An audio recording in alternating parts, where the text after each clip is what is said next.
To je stolpnica v reki, v kateri so nekoč stanovali delavci hrvaških železnic, po temeljiti prenovi pa se bodo vanjo vselili mladi do 30. leta, napoveduje hrvaška vlada, ki s tako imenovanimi mikrostanovanji, velikimi 18 kvadratnih metrov za eno osebo oziroma 26 kvadratnih metrov za dve osebi, namerava reševati stanovanjsko krizo. Pa mislim, da je to skroz ok. Mislim, da je to pomoć ovako za mladu osobu, možda za nekog samca, ako mu se više sviđa da je sam, zašto ne? Stanovanja bo možno najeti kratkoročno in sicer za največ 4 leta z možnostjo dvoletnega podaljšanja. I think it could definitely benefit students because some people I also know don't have certain opportunities economically speaking.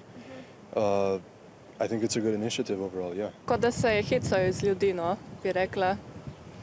Torej 18 kvadratnih metrov je po vašem premalo? Ja, zagotovo. Ne, to ne.